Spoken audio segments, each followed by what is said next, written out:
আসসালামু আলাইকুম। আপনাদের কি একটা কথা মনে আছে? ঠিক ১ বছর আগেও বাংলাদেশে কি সব পাগলামি কর্মকাণ্ড চলত?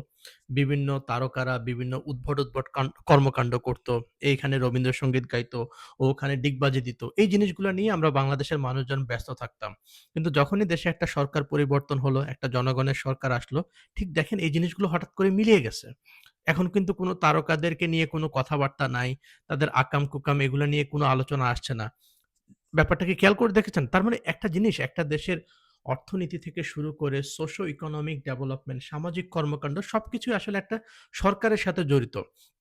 আমার মনে হয় কি যখন একটা অবৈধ সরকার, স্বৈরাচারী সরকার এখন এভাবে থাকে, তখন মানুষের মনস্তত্ত্বের উপর, জীবনযাপনের উপর যে চাপ পড়ে, সেই চাপগুলো মিটাতে তারা বিভিন্ন ধরনের সস্তা জিনিসকে খোরাক হিসাবে, আনন্দের মাধ্যম হিসাবে নেয়। ঠিক তখন সেজন্য ওই সময়টাতে মানুষ যেহেতু নিষ্পেষিত ছিল, তাদের কাছে এই যে সস্তা বিনোদনের যে মাধ্যমগুলো, এগুলোর একটা গ্রহণযোগ্যতা ছিল এবং এজন্য ওইসব তারকারাও এগুলা করে খ্যাতি অর্জন করতে চাইত। কিন্তু দেখেন এখন সেগুলা বন্ধ হয়ে গেছে। তবে আরেকটা জিনিস খুব বিশেষভাবে লক্ষণীয় আমার ফেসবুকে আমার বেশ কিছু বন্ধু-বান্ধব ছিল, সিনিয়ররা ছিল যারা বিসিএস ক্যাডার। তো তাদের ফেসবুক পোস্টগুলো আমি দেখতাম। এই ছেলে-মেয়েগুলা যখন ইউনিভার্সিটিতে পড়তো, they were very smart people খুবই স্মার্ট মানুষজন ছিল। বিসিএস দিয়ে যখন সরকারি চাকরিতে গেল, এদের চাল-চলন, পোশাক-আশাক, কথাবার্তার মধ্যে দেখি বিশাল পরিবর্তন। মনে হয় যে তারা ২০০ বছর আগের জামানায় চলে গেছে। প্রতিদিন তাদের দেখতাম যে Facebook পোস্ট। কেউ একজন ম্যাজিস্ট্রেট দেখা যাচ্ছে, সে এই যে এখানে মোবাইল কোর্ট চালু করতে গিয়ে রাস্তার মধ্যে দেখা যাচ্ছে কোনো একটা রিক্শাওয়ালা সে রাস্তায় উঠে গেছে। তাকে ধরে জরিমানা করতেছে। সেটার আবার ছবি Facebook এ পোস্ট করতেছে এবং মানে এটা একটা বাহাদুরি হিসেবে প্রকাশ করে। একটা দরিদ্র রিক্শাওয়ালা তাকে জরিমানা করে কি লাভ? এটার মধ্যে কিসের বাহাদুরি আছে? কিন্তু এগুলো ছিল তাদের নিত্য নৈমিত্তিক ব্যাপার এবং পোস্টগুলা যে দিত সে পোস্টগুলো ছিল একবারে সনাতনী বাংলাদেশ আমলের।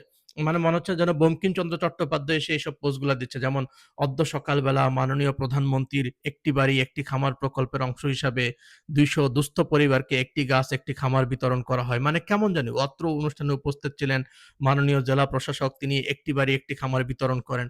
পোস্টগুলাই জানি কেমন আগের দিনের খ্যাত টাইপের জিনিসপত্র। কিন্তু আপনি এখন দেখেন দেশের অবস্থা, মানুষের এখন রুচিজ্ঞান চেঞ্জ হয়ে গেছে। তারা আশিক চৌধুরীর মতো যারা রিয়াল ট্যালেন্ট, জেম, তাদেরকে আইডেন্টিফাই করা শিখে গেছে। আসলে তারা তখনও জানতো কিন্তু সুযোগ ছিল না। তারা নিষ্পেষিত ছিল। যে কারণে এসব অপসংস্কৃতি, কুরাজনীতি, সাংস্কৃতিক কর্মকাণ্ড যে কাজগুলা এই যে তারকারা যেসব পাগলামি-ছাগলামিগুলা করতো এগুলাই মানুষ গিলত তখন। কারণ আসলে তখন কোনো উপায় ছিল না। কিন্তু দেশে যখন সরকারটা চেঞ্জ হয়ে গেল, মানুষের চিন্তা, ভাবনা, মন মানসিকতা সবকিছুর মধ্যে একটা বিশাল পরিবর্তন চলে আসলো। দেখেন শুধুমাত্র একটা ইতিবাচক সরকার মানুষের মন মানসিকতার উপর কত ইতিবাচক প্রভাব ফেলতে পারে। আমরা দোয়া করি আমাদের দেশ যেন এভাবে সঠিক পথে ইনশাআল্লাহ এগিয়ে যায়। আল্লাহ কবুল করুন। আমিন।